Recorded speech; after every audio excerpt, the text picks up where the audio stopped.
gospel, light of the temple. Sword swing, killer live from the ghetto. The hood messenger, let them know hell's close. Black burial, the devil in a black cloak.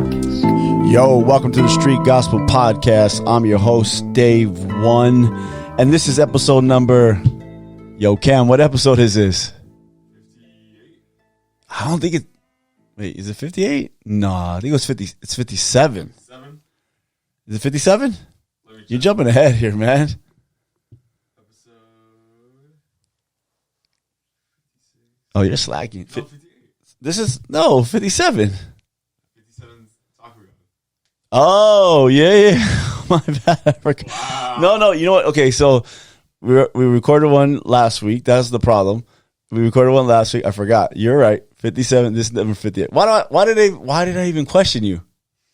The purpose of me asking you is why? Because I don't know because I don't know the answer. Anyways, my bad. Hey, if you caught the last episode, we had our first returning guest, Taco God. So if you don't follow Taco God, I know all the believers out there, why does he call himself God? He's only God over the tacos. That's basically it. Nothing fancy here. It's not blasphemy. He's not my Lord and Savior or anything like that, or your Lord and Savior. I hope not. But the Taco God episode was fun. We had a good time. He's a solid dude. He's taking his show on the road. So if you haven't caught that episode, please check it out. Besides that, please, everybody, we've been having a lot of subscriptions lately. We had a really good last week and a half. So please, if you like the podcast, subscribe on YouTube, subscribe on Anchor, Spotify, Google Podcasts, Apple Podcasts, wherever you listen at, please subscribe. And then, of course, subscribe on YouTube. You can watch all of our shows on YouTube, Street Gospel TV, Street Gospel Podcast. Check it out. If you see something that you like, please share it, like it, follow, whatever you need to do, just get it out there. But today, we have a guest that came through. And I was trying to think today how long I knew this dude. I would say like late 90s, probably first met him, maybe early 2000s, somewhere in there. Had a good connection with friends. He's come and gone a few times and went MIA a few times. And for some reason, this guy shows up all the time again. But we have a little connection and through the years, and I thought it would be good to have him. And it came at a perfect time. He's a good brother, been around for a long time. I can tell you that if he's your friend, he's down for you till the end. Definitely a solid dude. He's a fellow construction worker, fellow brother in the Lord. He's from the SGV, believe it or not. There's not too many white boys running the streets of SGV for the last 25, 30 years. But I want to welcome to the show Mr. Shaun Head. Hey. What's up, bro? Am I on? You on, man? What's going on, Dave? It's been a while, brother. I know. It's been a minute. It's been a while. I was trying to recall the last time that we had seen each other. Yeah. And it was sometime 2000. I had dropped, I forgot who it was. I gave a ride to one of your guys' practices. Okay. When you guys had the... it probably was Ray. Yeah, I think it was Ray. It always was Ray. That's who it was. I remember now. Yeah, and I was already on my little rendezvous. Yeah. And, I remember you looked at me, kind of gave me that look, and I was like, yeah, bro, I'm jacked up right now. You didn't question. You didn't give me a how do you say, a judgmental look. You just kind of looked at me and gave me a little smirk, like, dang, boy, you're out there again. Yeah. Sure enough, I was off on a good one again, on a great one, you could say. And that's how we made the connection, right? Because you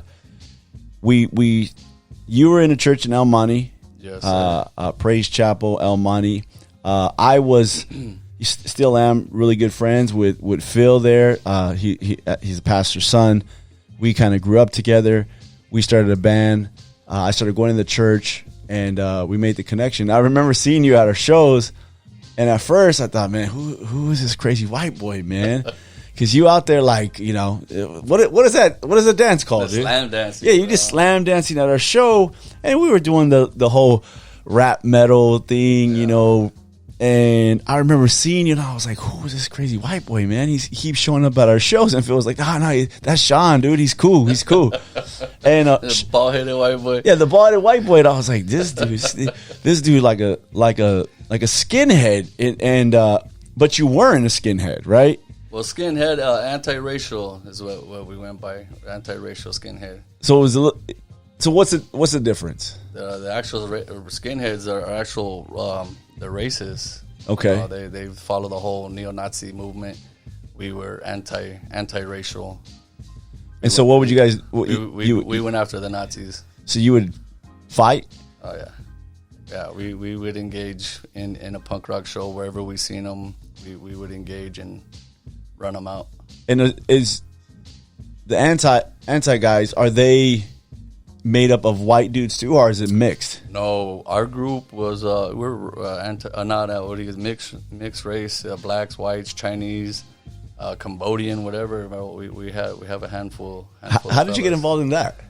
It's a good little story how it all came about. It's just, growing up in the city of Monte, everybody is kind of geared into the direction of getting into the neighborhood. You start with the tagging crew, and then from there you graduate into the neighborhood. Well, we had our tagging crew. We were Junior Street Boys. And, as we were doing the tagging crew, I kind of seen a shift with the guys I grew up with on the block.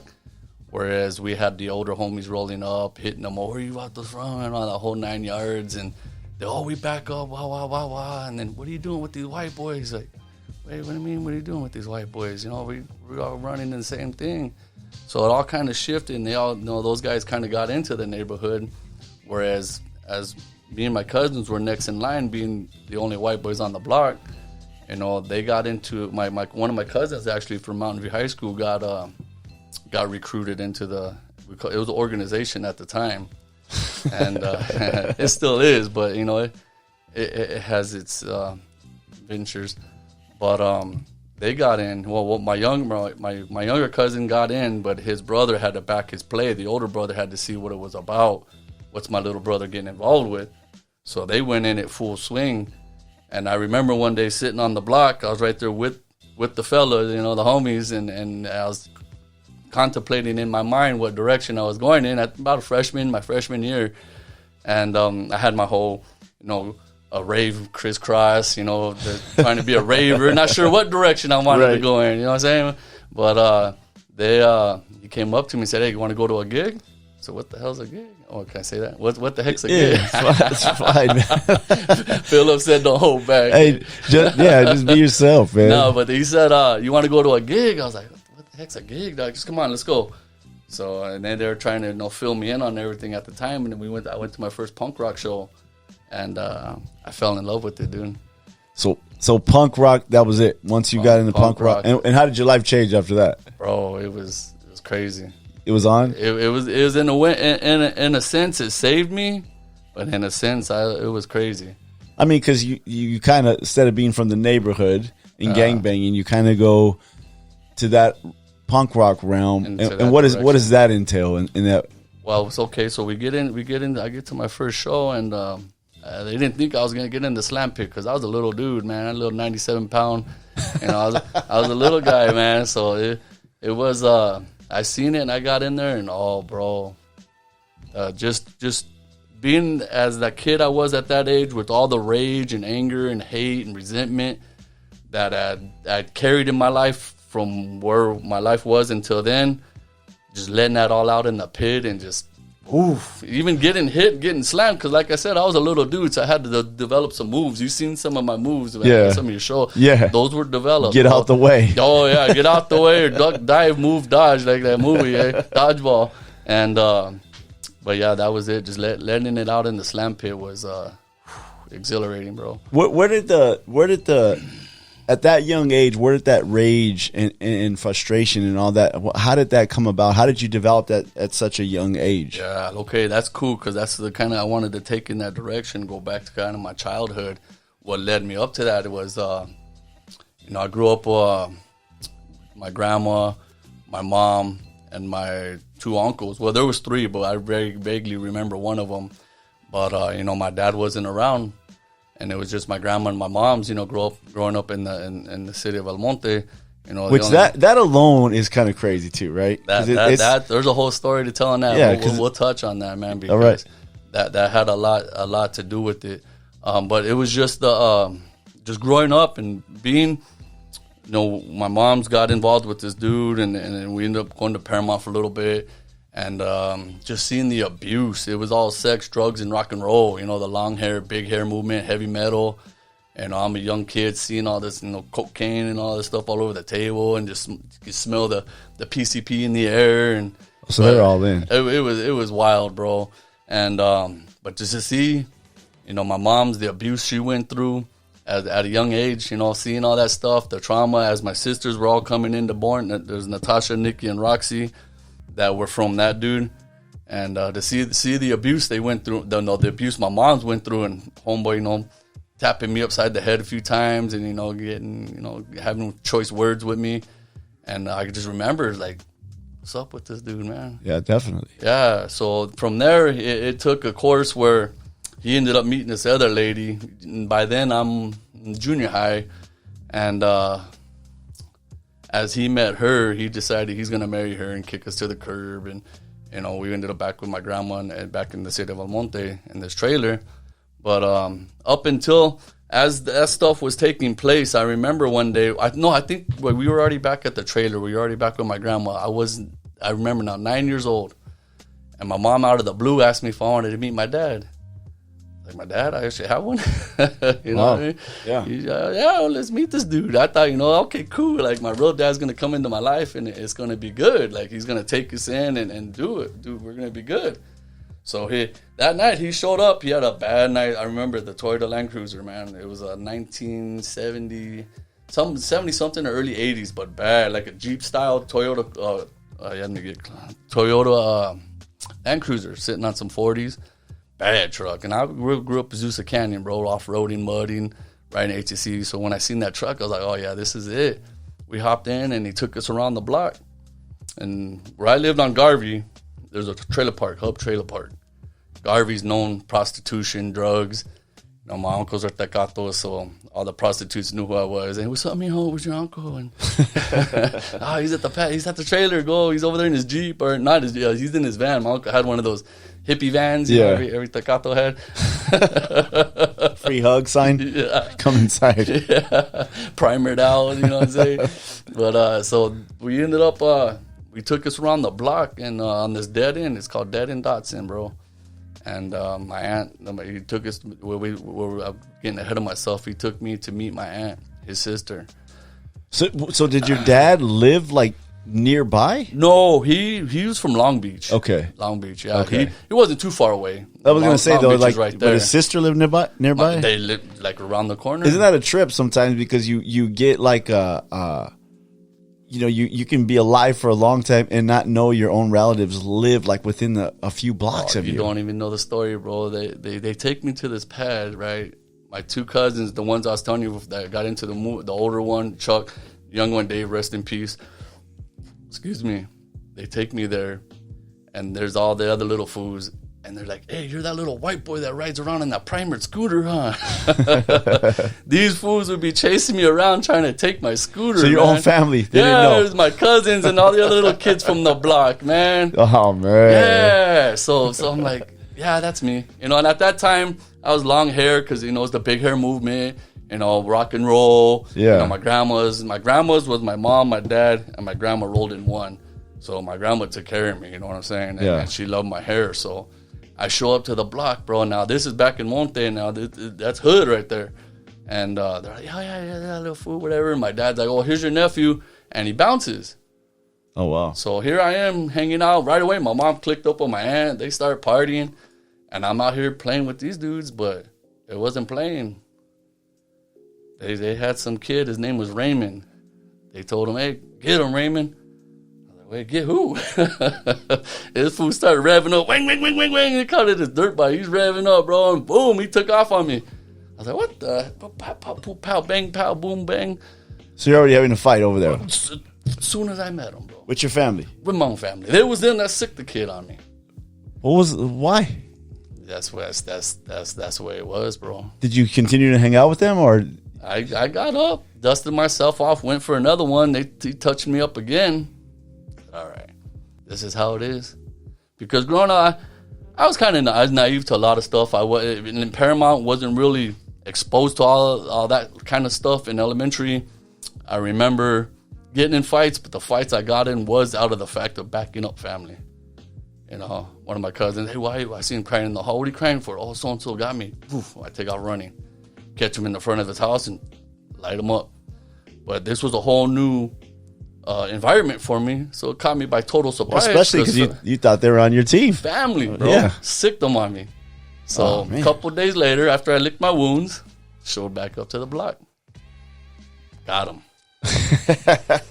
I got him. I got my revenge, and then my cousins realized, like, okay, this dude came back. So you were in. Yeah, I came back.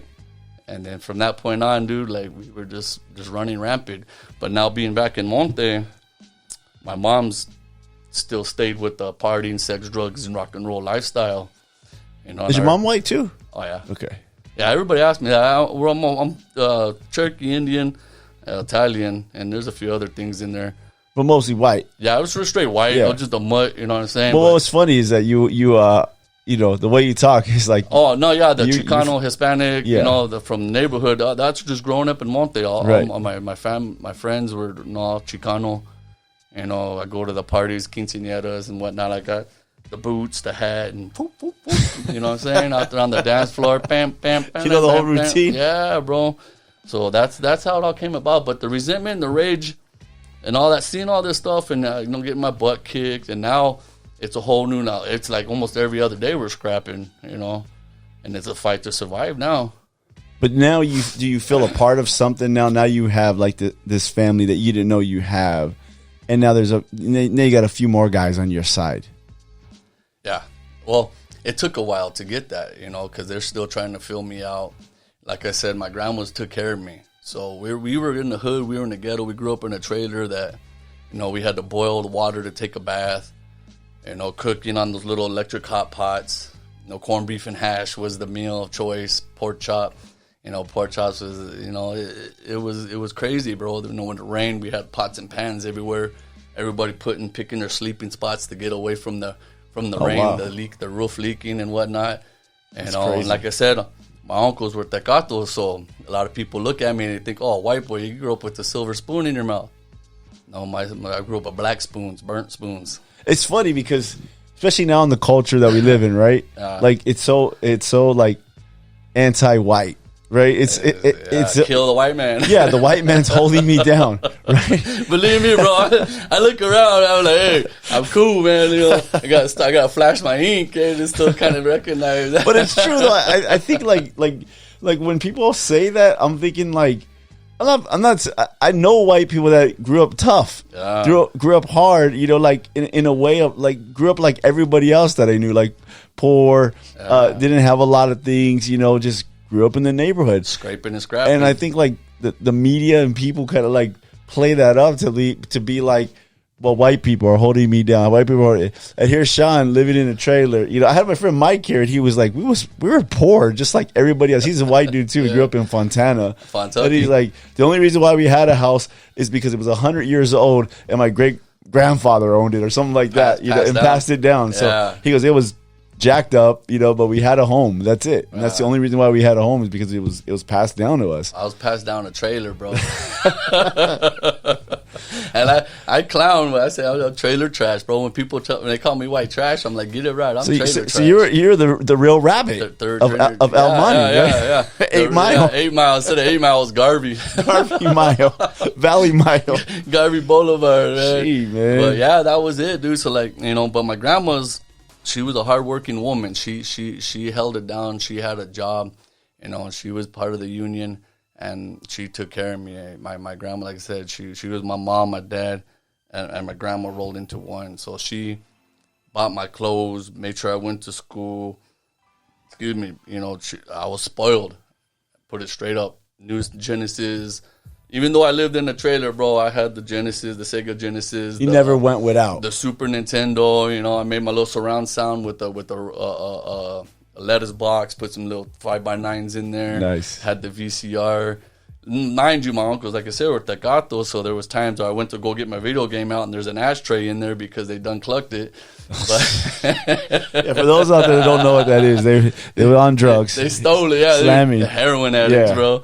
You know, they're heroin addicts, and so that was the life, man. Growing up with them, you know, we had birds all over the place. My uncle Gene, what they known as Birdman in the neighborhood. He had parrots and a bunch of all kinds of crazy stuff. Because El Monte's rough. Yeah. I mean, it's probably out of the San Gabriel Valley. I mean, it's probably one of the roughest cities, it's a right? well-known city. I mean, that maybe some parts of La Puente and Baldwin Park are pretty rough too. Yes. But El Monte, it's a big community, but it's a big tough. community, and there's a respect that comes with that city, Yeah, and I use it. Yeah, the El Monte. I mean, unless you live on the there's the Mountain View side, and then what's the Arroyo? North El Monte, and then you got South El Monte. Arroyo's okay, you know what I mean? Yeah, North but you El start Monte, getting South to El like Monte. Mountain View and Valley The and ducks, those. yeah, you get into Baldwin Park and that. Yeah. Yeah, of course. There's duck farm. There's the turned out to be a meth lab. Did you know that? What it was? Remember that big old house Yeah. that was there? Yeah, they were cooking meth in there, wow.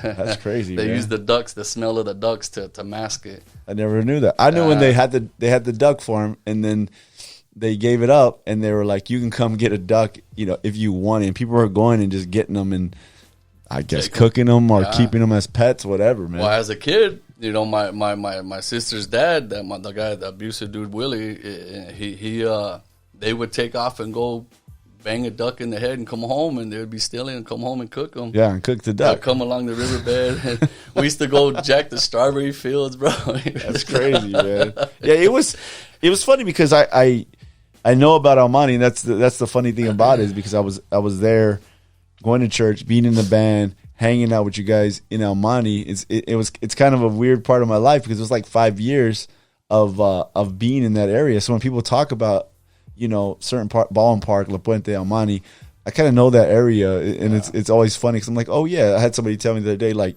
yeah, I'm from La Puente. I go, oh yeah, do you go to Chris's Burgers? And they're like, yeah, how do you know about that? I said, yeah, everybody knows. Yeah, Chris's I go to Chris's Burger. I've been there. Yeah. And then so like El Monte, the same thing. Big D's not there no more. It's Arts Burger now. You got to go Arts. Yeah, so I was like, Yeah. all that stuff, like, kind of know, but that's how I knew the area, and then you know the church. We were all going to that church, and that's how we kind of met. How did you start going to church in El Monte? Getting to church. Well, after all the craziness of my life, and like I said, getting up to the punk rock scene, it was about, you know, my freshman year. Now, mind you, my anger, my resentment, all that stuff's growing throughout. My uncles, I'm fighting with my uncles. I come home from school. My sisters can't get in the trailer because they got their door locked. They're doing their thing. So do you feel extra pressure because you're the oldest, and then of course there are three girls. There's five. Five girls.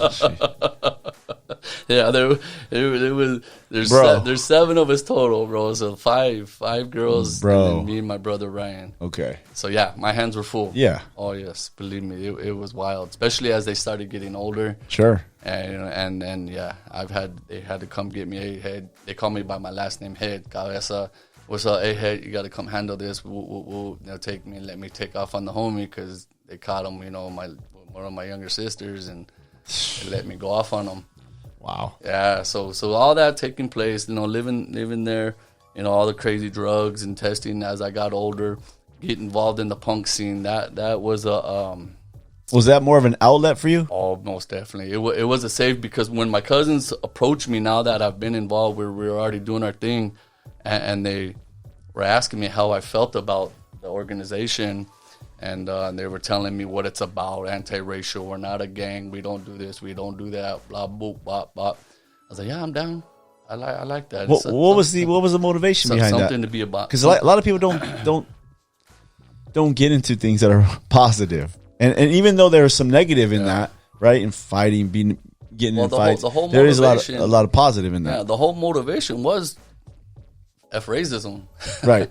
Forget racism, you know. We're a group of people that, now mind you, we lived in a neighborhood that, you know, blacks weren't allowed. You know, it was I remember being a kid and we were at times, I was like, what the hell am I doing? Like, this is Yeah. It's pretty stupid. Get So you had that mindset with already. with that criminal mentality or with that neighborhood mentality. Was like, wow, man, what a trip. That ain't cool. But at that time, being pressured, wanting to be cool, like, hey, Sure. so we were doing it. Yeah. But it wasn't cool. So getting into the unity thing, that was something like, yeah, I can get behind this. That's But dope. as we got involved, man, and things started getting exposed, it's like, wow, this is we're handling. So are you? What are you seeing when you get involved with this unity organization? What are you? Is it everything you thought it was, or is it a little bit? What did it entail more? Well, the way they laid it down to me, it turned out to be things took a shift because the guy that had initially founded it, he turned out to be no good. What was the motivation? Just to take control? He took it in a direction that his own personal matters were his intentions went the wrong way and they ended up bad for him. No, the skinheads, Nazis, is that a big organization? Is that because the actual racial Nazis? yeah, even then at that time or even now, is it bigger now? It's a heavy. They're heavy. They're deep. They kind of roll under the radar until when they have to. Right now you see a lot of it speaking up to where I say we're because I still believe in that movement, and if it come down to it where I have to back my family's play, though I am saved and I follow Jesus Christ, I am going to come with that motive of, hey, forget racism, that ain't going to fly, because now I have family that are half black. I have nieces and nephews that are half black. Right. So I'm not going to let it fly. If it comes down to it where we got to make a stand again, which the thing grew. It's statewide now. Really? So it's a big thing. I always say, like, you don't see it as much. You see other races being there was the whole movement with the vendors getting attacked. Mm-hmm. For a little while there was the Asians, people getting attacked, and different things. But you don't really hear about the skinhead organization or Nazi organizations that kind of fight that a little bit. They're how can I put it? It's kind of you got the prison gang ones that are running the show, just sure, like with everything. Those are with everything. We know about those, but sure. the street level guys, they're back. They only do stuff when it seems like more of a political statement. It's what it seems like nowadays when they make themselves known, because when they show up to things and when they're making a stand, they're protected. Now there's police protect. It's a trip. You'd be amazed on, you know what I mean, because we scope things out to where it's like, oh, these are watching. They're making sure that nothing's gonna happen. So, to these guys. So do you really believe like the white attacks are what everybody says they are? They're as bad as everybody says they are, or do people kind of use it as a crutch? Are exaggerate a little bit? I mean, I always feel like racism is always going to be around. It's always, right, because there's white on white, black on black, right? Because Mexican on Mexican. It's because it's sin, right? It boils down to racism is sin. Yeah, I mean, you hate somebody. That's second commandment. You know what I mean? You're going against that. But I think is it as big as they say? Where let's say a black kid in El Monte or a Mexican kid trying to come up, is the white man really trying to hold them down? The oppression on that level, I've seen it. Okay, I've seen it growing up. My best friend, I'll give you for instance, my best friend, brother, since elementary school, neighbors. He lived in the apartments. I lived in the trailer park. One time we got out of work and we're right there in Monrovia on Myrtle and Foothill. It's about 3:00 in the morning. We're doing janitorial work. We're standing on the street waiting for his uncle to pick us up. Uncle Mario, not Mario. The other uncle, I forget his name at the moment. But anyhow, we're standing there. It's a known neighborhood, crack, whatnot. And my friend says, "Hey, they're gonna come mess with me right now." Right away, I'm like, "Who's messing with you?" And then as I turn, I see the cop car, sheriff sitting there. I was like, "Nah, they ain't gonna do nothing." Being naive. Oh no, they rolled up. Jumped out their car, hot. snatched him up. And as they're snatching him up, I'm pulling out my wallet, handing them my ID. They slapped my hand and pushed me to the side, and they're jamming him up. He's Chicano, no ball. Well, what do you guys do? We just got out of work, man. And they're jamming up with his last name. It was a known last name. Where's your brothers? He's the only child.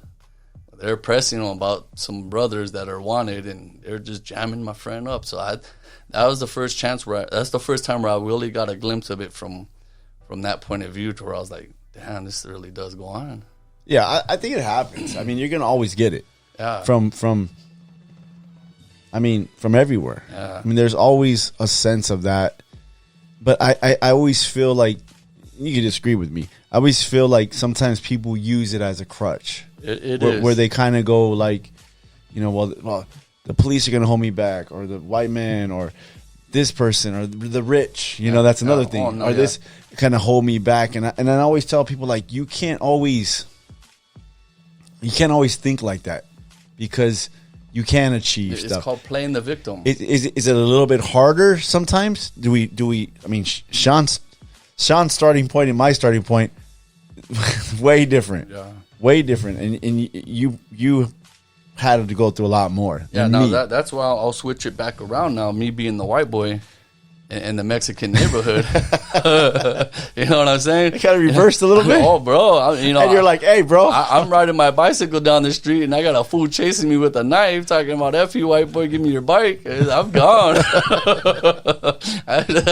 I take my mongoose and go, baby. the white flight. Oh, I was gone. You stick around in flight, no fighting in, boy. I think, like, I think when I found out that you used to do that and that you make that stand, I thought it was kind of a trip for me, Right. because I thought, man, here's a white dude that lives in a Mexican neighborhood. He's got to get it from somebody, right? It's coming. Well, growing up in high school, I mean, in my freshman year, dude, like, it was, I knew like I said, now the guys I grew up with, my neighbors are all from the neighborhood now.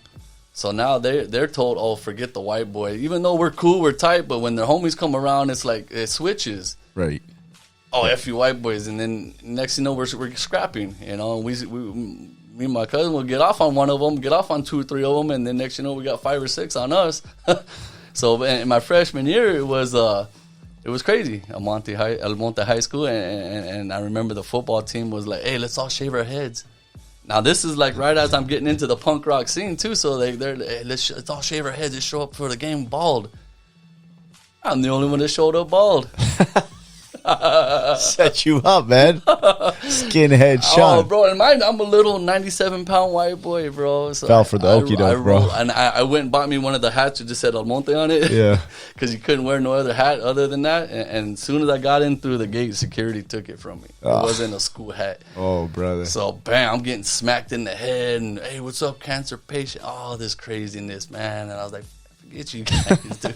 What's up? So it was my freshman year was a rough year, bro. That's how I fell behind, because I was getting suspended fighting. I fight, get back 3 days later and get in another fight, and it was off and running. Now back to the police though. Okay, that happened with my best friend. Now before all that, we're still teenagers. We were adults now, 18, 19 when we were doing that. As teenagers, we're walking down Garvey. My friend Roy just dropped us off in his bug. We had just got out of school, matter of fact. And I remember I took a pen out of his bug. It was one of them envelope openers, pens. Yeah. I was like, I might need this. So I tucked it in my pants, and we took off down Garvey to go buy some weed. And as we're walking, there's this known motel right there called the Victory Motel. And we see the cop going. When they flip the U-turn, it's game over. They're coming. Yeah. So sure enough, they flipped the U-turn. Boom, put us up against the iron gate there and searching us. And I'm thinking in my head, oh, it's just going to be a pen. They're going to pull it out. And it's just a pen. Heck, now when he pulled it out, it was a big old file down envelope opener, man. So he chucked it. Next, here I am going to jail. And I'm sitting in the backseat of the cop car, and I'm telling my friends, hey, don't smoke all the weed. Save me some. Because I'm a juvenile. I already know I'm going to be getting released in a couple hours. So I said, don't smoke all the weed. I thought it was cool. But that was the flip side, where I'm the white boy going to jail. Yeah. But mind you, I had a weapon. So that was... Right. Excuse me. But, I didn't think much of it. So in the organization, when you get in and you start being with Unity, you go to a punk rock show and you see Nazis. What happens? Oh, we were organized Because they know you guys and that you know them. It was we had our places, our certain shows, certain like in Chinatown, the Hong Kong Cafe. We had certain places where we already knew what vehicles to look for, and we would take a ride around. We had our security would take a cruise around, and this one Nazi organization had a bus. They came in a bus. So we seen that bus. We're like, all right, this is going to be a good night. And mind you, we were, how they say on American, pocos pero locos. We were but a few. Yeah. But, did we make a statement, bro. And, yeah, it was. So you would just show up, see them, and then it would just be on site? On site. And you just be fighting everybody? Send them on their way. And they'd split? Oh, no, yeah, however they had to leave. Or whatever. They didn't go willingly. I'll give you that much. They didn't go willingly. It was a scuffle. And what was the goal? The goal was just to get them out the show. The goal was to. We were just young, pissed off kids. Just wanted to fight, making a statement. For ourselves. So was it really about unity, or was it just about we just want scrap? We were making a statement. We made a name, Unity, and it still stands today. To where when they do when they got their stuff going on, they know there's going to be a resistance. That's crazy, man. Yeah, there's going to be a resistance. That's why I said when I said as things gear off, if stuff starts to get too riled up, where things are getting to that level, I guess they say go to war. When it gets to that crazy level where if I know my peeps are going to go and we got to make a stand, I'm going to be on the front lines. How do you? Let me ask you this. Let me be the devil's advocate here. How do you justify that with your Christianity? Well, that's just it. I'm going to go not with the fist blazing, but I'm going to go with my tongue. But be a peacemaker. And that's my motive, of course. But I'm thinking also I have nieces and nephews that are half black that if they get their way, I don't want to resort back to that lifestyle. Now, mind we're 2022 going into 23. Things may not ever revert back to that. They always talk about this big race war and all this craziness going on in the world. But being how I see things nowadays, even as I was involved with this stuff, because I got into the Lord my freshman, my sophomore year. So I got saved early in it. But like you said, I went MIA. I was... So you were kind of back and forth there. It was, how can I explain it? It was, I got saved because I think it was after my first, it was my first arrest or my second arrest that I was in school. It had to have been my second because I was already at South Almani. And my friend of mine, Manuel Gutierrez, he's the one that first came to the Lord. He's the one that his mom and dad took him to church. And because he got stuck on an acid trip. And there he is tripping for 3 months, like on a bad trip. And the only way that he got out of that trip was he went to church and accepted the Lord. And when he was relieved of that, and it scared him so much that he was full-fledged. So he would come around sharing it with us, and we're getting high. Like, oh, come on now, man, you're being a buzzkill. And we love the dude. He was our buddy. So he's still, hey, we're not going to tell him to get out of here. Right. But, hey, chill out with all that. But it was resonating. Exactly the word I was about to say. Well, did you have any sense of God prior to that? Like any family or maybe your grandma or something? Well, church. My grandma. That's something I tell a lot of people. I'd like to look into my family to see what exactly happened because my grandma's dad was a preacher from Assemblies of God. Oh, really? He was a minister. So from him to my grandma to my uncles to my mom's, something happened there. Because I remember as a kid, my grandma was a crazy mean drunk. She was pretty wild. And then she hung it up, and I just remember just being a smoker because she smoked her cigarettes. She smoked them so bad that I'll smoke a joint. She didn't even know I was smoking weed. But something happened there. Yeah, that's weird how that happens sometimes. You get like I always say that for my family, it was opposite. They were in the wrong direction, and then they gave their life to the Lord, and then that course changed a little bit, right? Made it for the better. Yeah, but you can easily go opposite. You can be doing good, and then somebody makes a mistake in your family, and I always say it's the generational thing. Then, like one decision by one matriarch of your family can change the course of for a few generations, right? So the devil snuck in, because I can now, I know that for a fact. I could say the devil because, you know, from my grandpa, my great grandpa being a minister, and my grandma being as crazy as she was, in the way, you know, when she finally had her last peace and made her peace with God before she left. Yeah, that's one generation. It changed. Oh, dude, and it went like hard, bad. Like from that to being heroin addicts, you know, meth heads, coke heads, crack head. Man, you know, it was so bad, dude. Like I used to get high with my mom, bro. That's crazy. I remember when my mom first caught me smoking weed. Oh, now I don't have to hide it. What the hell are you talking about?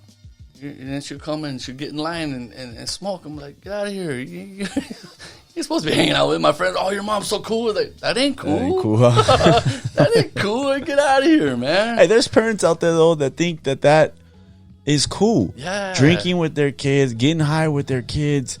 And I'm just like, and you know, they post it like it's some, like, I don't know, like it's graduation or something. You know what I mean? Like, no. Hey, cheers. I have a family, a friend. We all grew up, all involved in the same direction. His mom's, you know, my aunt Kathy, man, she was that one that she wanted us at the pad. She wanted to know what was going on, and she regulated. Of course, she made sure we didn't get stupid and out of hand. But I would go to her pad, and she'd make me do my homework, and you know, light went up. But she handled. She was about something in her life. She geologist, she graduated. She took care of her business. Yeah. Whereas with my mom's, it was like, hey, stupid, you got a kid. Like, she was just like a teenager, fool. And that's when I was like, that's crazy. That's not cool. You're not a kid, man. Yeah. You're not one of us. And she's like, well, you're doing it. I'm like, yeah, I'm a teenager, though. Like, I'm supposed to do this stuff. You're grown. You're supposed to tell me not to do this. And okay, now, mind you, I get saved, right? Okay, I get arrested again. It's my second arrest. Now, back to the oppression thing, too, real quick. It was Mother's Day, in fact. We're all loaded. We've been partying all day, smoking. We P-Dog, you know what a P-Dog is, right? Primo. You know, some cool. Nah, that was later. That was later in the night. That's a lovely. We're smoking. It's crack rolled in weed. Okay. We're smoking P-Dog all day, and then we had this other the lady we called her radio hooker. She'd come with some PCP, and we got to smoking that. And you know, my trailer, next to my trailer was a camper. You know, one of those campers you put on the back of the truck. You could stand up in. And that was my room next to the trailer. As I got older, I needed my own space. And it was pimped out, too. I had a little fish tank in there, my little stereo TV. So we're in there smoking. So when you have an addition to the trailer, you get the little truck with a camper on the back. Yeah, man. That was my room. That was my little getaway. And we were in there getting high, and things took place. I got in a fight with my cousin, and now I'm all PCP'd out. He broke my window, and I'm grabbing, look what you did, stupid. You know, all crazy. Well, as the night progressed, we ended up upstairs partying with there's some homies up there and some lady. We were up there partying, and somehow somebody called the cops. So the cops come crashing in, and I'm standing there up against the wall, kind of like on that movie Colors, where you see the white boy just standing there like, that's me. I'm just standing there, and the cops come in all crazy. These dudes are all like, F you police, blah, blah, blah, blah, blah, blah, blah. I mean, they're talking crazy. And I'm just standing there, and sure enough, one of the cops that came in, I think he was the sergeant, he was the one that, it was just like a week prior that had arrested me on the street. So he kind of even just told me, you just shut up and stand there. So I'm just sitting there standing, and this other cop comes, oh, I know you like to steal bikes. Me and my cousins we kind of look like twins, my cousin Dave. So he was accusing me for him because he had just got him stealing bikes, so he thought I was him. I said, you don't know who I am, man. Yeah, it wasn't me. And I called him a pig, and then the cop, sure enough, the sergeant dude pushed me up against the wall, and he's like, hey, be quiet. So I'm going to shut up again, and I'm like, these fools are running out the mouth. Take me to jail, I'll have you cops. And as that guy walks away, I just simply said, pig, Next, you know, I'm slammed and getting cuffed, and I'm getting put in the back of the cop car, bro. So I was like, why am I the only one going to jail? I just called him a pig. Hey, man, it was a good thing. The white people, man, they're evil, dude. Yeah, see, so that you see how growing up there, I got to see it from different angles. Yeah, I think that was good. Yeah, I mean, you have a great perspective of a lot that most people don't have. A white guy growing up in a brown neighborhood. Yeah. Like you said, you have black nieces and nephews now. You're involved in unity. You see the racism coming from the Nazis, but you also see the little. It's not just from the Nazis. Yeah, but it's from everybody, right? Yeah. The brown people treat you a certain way, so it's kind of a crazy dynamic that you have there. Yeah. You know, like where you kind of get it from everywhere.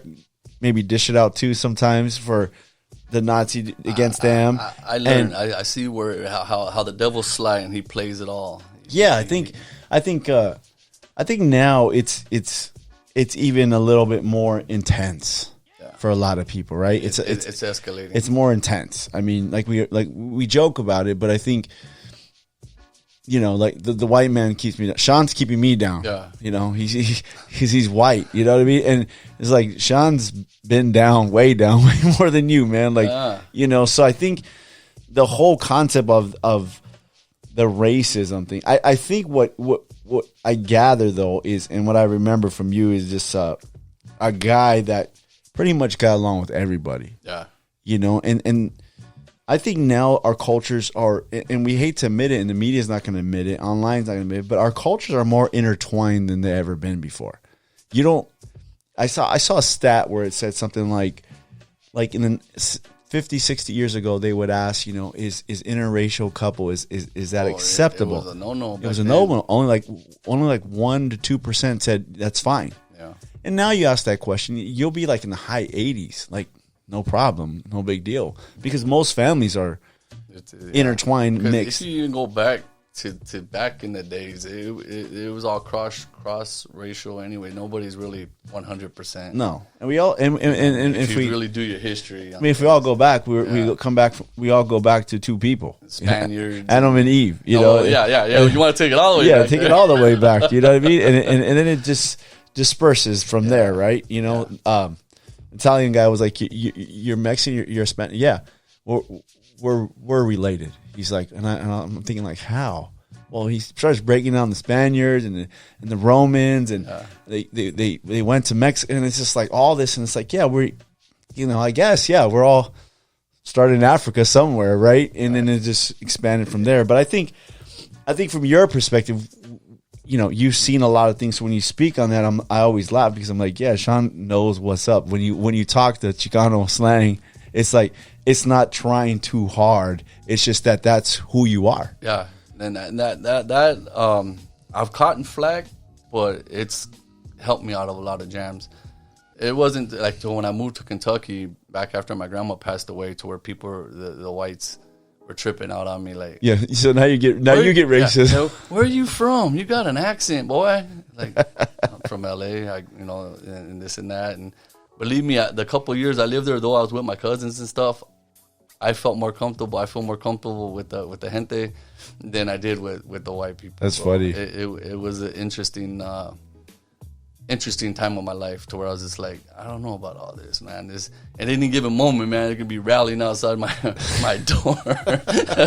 And believe me, shivers went down my spine. I'm not no Superman, though I've seen a lot of movies and think I would, be like Jackie Chan and be able to whip everybody, but that wasn't happening, bro. So how did you find the Lord, man? Okay, so let's get to that now. We're back to Manny Gutierrez, okay? I got arrested my second time, and mind you, my life is it's crazy at that time. I'm on track to finish school, making up for my freshman year, because I fell behind all the fights and everything I got involved in, and I'm on track to graduate. But partying and getting high is pulling on me. The streets are pulling. But my grandma would make sure I went to school. She would pick me up in the morning, had my breakfast. When in high school, I had to get the Levi's. I couldn't wear chonies anymore. I had to get boxers. You know what I mean? Had to get the black tee, the white tee, the maroon tee. She took care of me. So if it wasn't for my grandma's, I may not be here. Other than, of course, God Himself. I probably would have been a lot more dedicated than I had to, because I didn't really have to do all that. I just did it just to do it. Yeah. You know what I'm saying? So Manny, I got arrested. I'm walking the halls of school, and I'm contemplating, bro. Like I'm really like, what am I gonna do? Am I actually gonna go that direction and just go that way and just go full fledged with it? And it's just weighing heavy on me, really weighing heavy on me. And I remember going up the stairs because at South of Monte, the new school was 2-story. I don't know if you ever been to South of Monte. It's a 2-story, and I'm going up the stairs and like a light bulb went off, bro. Manny, church. You know, a lot of people say, "Oh, you go to church because you don't want to do the jail, this and that." I guess you could say that was kind of what it was, but how it happened on that step was like God just touched me, like, hey, this is the answer. Yeah. And I remember a joy coming over me, like, yeah, that's it. Like that heaviness was lifted. And I was like, you know what? And I couldn't wait to see him. And hey, man, what's up? And he's like, what's gotten into you? I was like, when are you going to church, man? I want to go. He's like, what? I was like, yeah, dude, like, it's time. Wow. Yeah. And I was like, I was for sure. I was serious. So I went. And I remember going right back when we were right there further up Tyler, but what used to be the Pacific Bell building where you came. We had the alley behind us. And I went, bro, and it was it. I was like, this is it. And I just remember getting involved, man. And now how you asked me that question, if I knew of anything of God prior to that. Well, when I gave my life to the Lord and I started serving and I started experiencing things where I was like, man, this is for real. Like supernatural stuff. Like there is a God. This is real. You know what I mean? Like this is it. And then from then I started reflecting back to when I was a kid.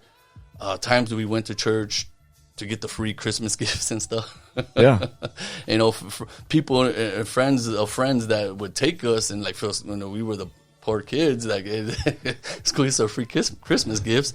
I remember these moments and times in my life where I felt something speak to me like, don't do that, or don't go there, or I've always had a sense. I was naive to a lot of stuff because like even like in the neighborhood stuff, I didn't quite, especially when they started saying "F you white boys" and that turned me off right away too. So I forget you guys then. You know what I'm saying? We're just eating tamales and you guys want to come at me all stupid like that. Like, why would I even want to be a part of that? Yeah. You know what I'm saying? And then, where was I going with that? It was, the tagging crews were happening. And mind you, I'm in the unity already or going in that direction, but you got to go through steps. You know, of course, the tagging crew is one of the steps to get there. So now, like, I'm already involved with this, but we're starting up other tagging crews, and I'm a part of this tagging crew. But people I know, my friends that were from the same thing, but they started this other tagging crew. And I'm like, well, then if he's starting that, then I can't do this because I got to back that. And they're like, oh, you ranker? Ranker? What are you talking? It wasn't clicking. Like, I don't get it. Like, he's my friend. Like, if I know him, I'm supposed to back his play. Why I wasn't quite getting all that stuff, the trials up until then. So when it came time and all, that's all my stuff growing up. And then when I accepted the Lord, and I said I had a sense about me of what not to do, and I knew that was. I wonder if that was the prayers of your great grandfather. It had to have been something like right? that, because I know without a shadow of a doubt right now today, as I sit here, God knew this moment. This is not by accident. Yeah, that's for sure. Yeah, I think sometimes the prayers, you can call them our ancestors, but it can be just of a few generations before us. I think they go before us, right? So yeah, I pray for my kids' children. I pray for their spouses. They're not married, they don't have no kids, but one day they are, and I pray for them. It's a promise that if we're saved, our household will be saved. Yeah, I think God holds His word. I think you probably got some of those prayers. Something had to happen. Because I remember, mind you, my uncles wanted nothing to do. My grandma didn't. Something happened. She was turned off on church. My mom's, she's out there. And so when I got saved, I'm the older one too. Remember when you said something about how that had to weigh heavy on me? Okay, now I'm the older one. We're on the block. It's crack, bro. Crack city.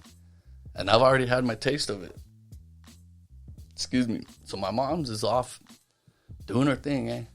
And I remember, what are you doing, stupid? You can't be doing this. You like, my sister's got to go to school. You can't be coming home in the morning. So your mom was on crack? Oh, all kinds of stuff. She took me, I would go score, and you know what I'm saying? Here's $20. And so are you thinking like, I got to be the one that makes a change? Now that I'm serving God and I got some sense, now that like, okay, now I got to make the change. And I'm fighting for that. I got signs on my door in my room, Manny Gutierrez. Like I said, my brother was sold out. We're fasting, we're praying. You guys want something from Omania? You want something from? No, we're fasting. Fasting? What's fasting? What kind of cult are you involved in? So from a kid that was into pretty everything, right? Hanging out with Mexican gangsters, unity, tagging, and now you're coming home and you're saying I'm a Christian and I'm fasting or I'm praying now. I'm going to this church. They're probably thinking like, this dude's on drugs. Oh yeah, what's fasting? What do you mean you're not eating? That was not normal. Like, cause even though I was a little dude, I can eat. I could put it away.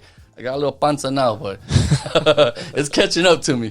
But they were tripping on me, and I'm praying for you, and I would go after my cousin. Oh, you guys are going to hell. You got to stop smoking weed and blah blah. Hey, man, get out of here.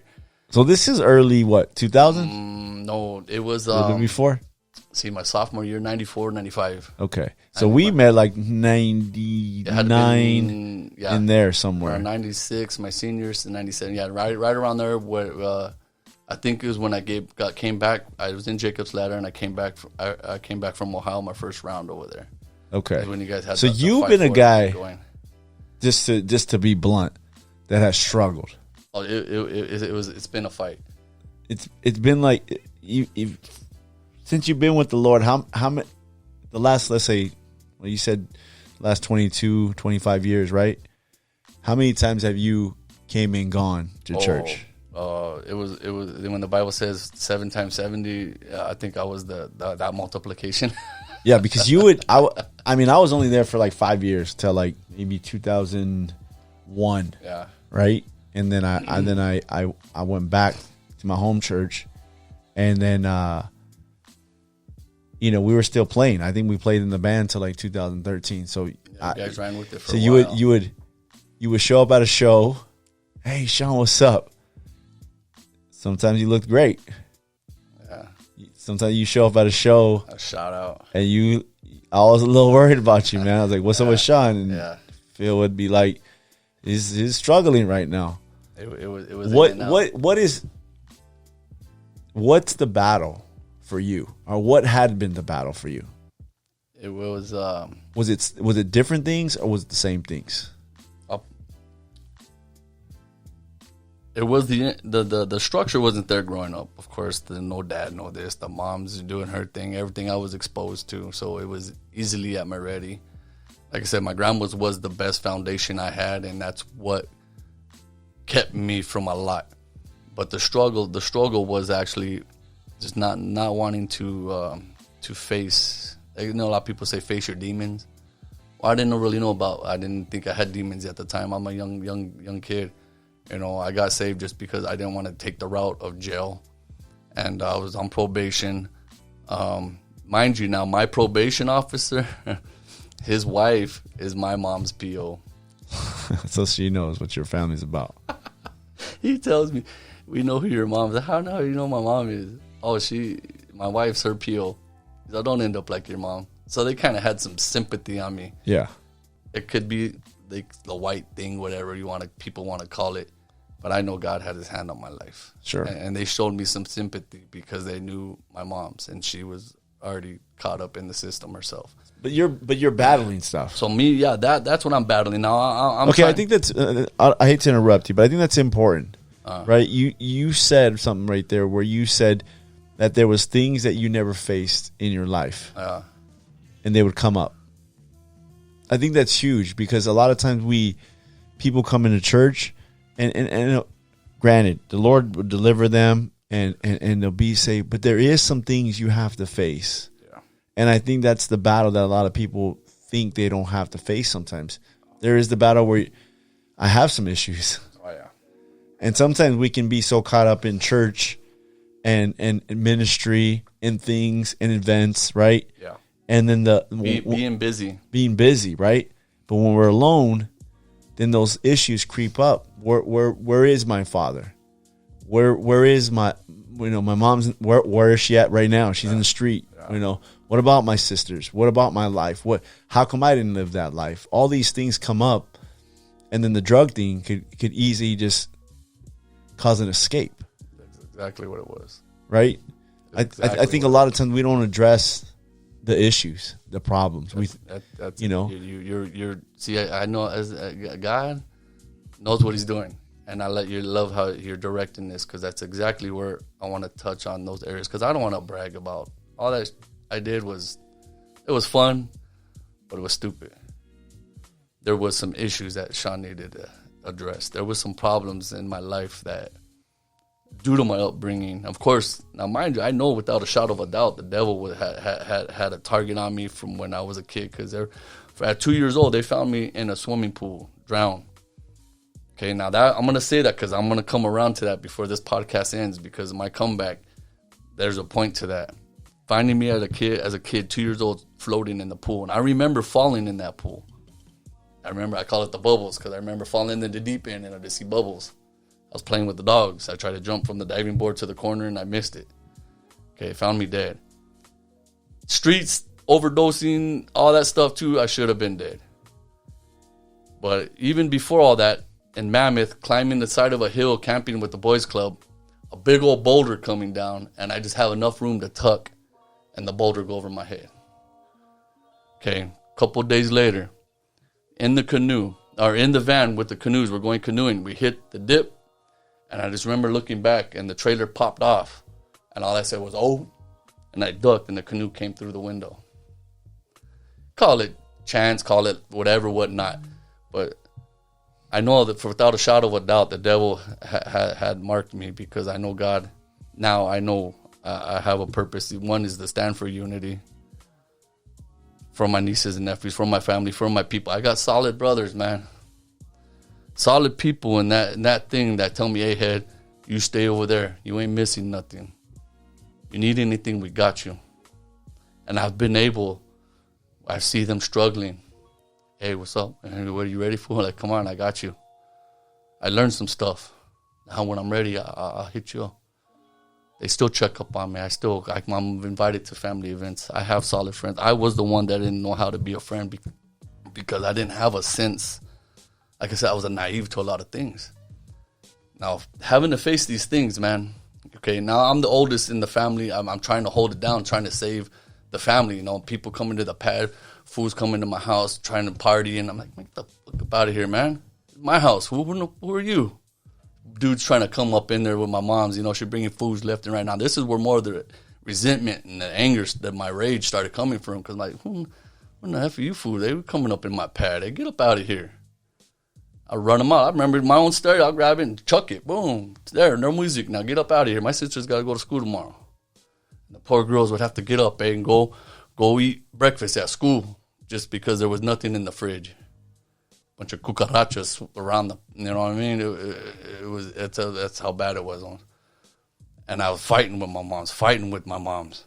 And the in and out stuff, I can't really explain how it went, other than just my own passive aggressiveness, my own laziness of wanting to progress and advance in my life. The power of the devil pulling me. Paul put it, the flesh, and Pastor Julio hit it yesterday, because that's why I know God has it. Because when Paul says I have a thorn in my flesh, yeah, I got a thorn in my flesh, bro. It pulls on me all the time. I sit in church and I'm thinking about getting somebody, because my sister's ex-husband, finally she got away from with him, and God's moving in that direction where he's pulled a gun on me, and where I had to go handle situations, even at this age, where I want to just, hey. So the crazy thing is this. Nobody really knows all the stuff that you're going through. They just see Shaun show up carrying his Bible to church with a smile on his face. Sometimes I ain't smiling, and then they know what's going on. Well, when I would see you, a lot of times I could put that smile on. Smile. Hey, what's up, man? Yeah. And for the most part, I'm willing to help anybody at church. You need help? Yeah, I got you. We'll set up whatever. Yeah. But at home, it's ugly. It's hell. It's ugly. I think a lot of people don't realize that there is people that still struggle. Oh no, and Pastor Phil put it. And we'll get to that. He told me. He says everybody has their fight. I love that man. That's that dude. Solid, and that's why I stay where I'm at right now, despite anything that's taken place in the church. People, I said I'm not leaving this time. I'm gonna stick it out and fight too. You know what I mean? Because he's never turned his back on me. Him and Sister Dee, that door has always been open to me. And I got some stories we can get onto where I tripped him out on some stuff, how whacked out I was.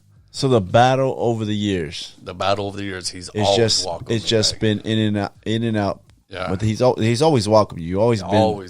That's your home. That's my home. That's my father there, my spiritual father. The battle at home now. Okay, I got to a point where I got tired of fighting with my mom. My grandma had moved on. We left the trailer. We ended up on the block now where my aunt and them lived. We got a duplex across the street, and like I said, the cracks to the ready. It's right there. And I've already had my bouts, but my first time saved before I fell out, I remember falling out, and it was my 16th birthday. I had just got off probation, so my first thing was to celebrate and smoke a joint. So maybe it was keeping the pressure on me to keep me involved in church. But once that pressure was relieved, I thought, okay, cool, now I can get high. So I started smoking weed again. And I remember my 16th birthday. We have a keg of beer. There's my birthday cake, 2 shots of the little Jack Daniel bottles, a little naked chick on there.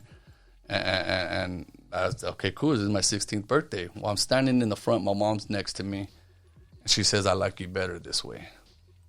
Your own mother. I said, what the? Instead of going to church and trying. Yeah. She wants to see her 16-year-old son. She likes me better that way. And I was like, what the fuck? I'm going to put, excuse me, Lord. I'm going to be blunt. Philip said, keep it real. I'm going to keep it 100 like I shared at AA meeting. What the fuck? You know what I mean? You're not supposed to tell me that. You're supposed to keep me from this stuff. And that was my first time falling away.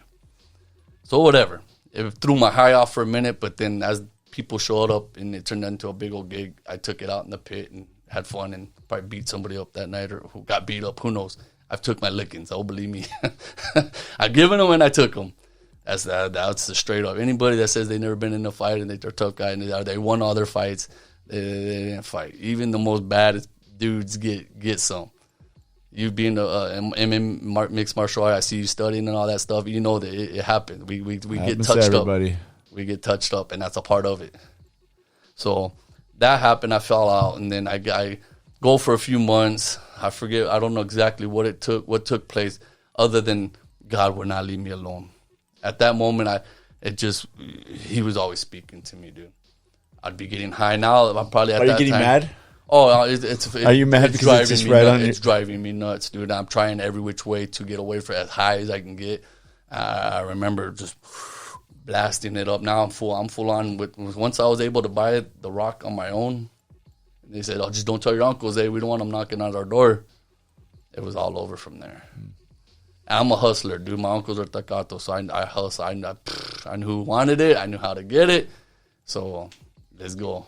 And I would show up with a 20, try and prime the situation. Next, you know, they hand me money, and that was the middle dude. That was my hustle, middle dude. And I'm boom, running, just staying busy, trying to avoid God. And then there was times when I couldn't push that pipe no more. Done pushed it all I can push. They done fronted me. Oh, they're going to front me that night or that morning, whatever, 3, 4 o'clock in the morning. That's it, head. You done ran up a high tab. I know you're going to pay, but don't get in over your head. And I'm sitting there and I have to face him. And his love, dude. I'd start crying myself to sleep. I'm not going to do this no more. Oh, God, this is what I come in. Next thing morning, shower up. Boom, be on my day. How am I going to get more? That went on for a good minute. Okay. Back to my mom's in that situation. I'm fighting with her, dude. I'm getting sick of him. Tired of fighting with my uncles. You guys, it's done. I'm going to go live with my grandma. That was my next move. From the block, my grandma lived in South Amani. She had the trailer there. I said, I'm done. I can't. If I'm going to get anywhere and finish school and be something, I can't stay here because this I'm gonna This ain't working for me. And as I said that, I stepped out the door, and who pulled up?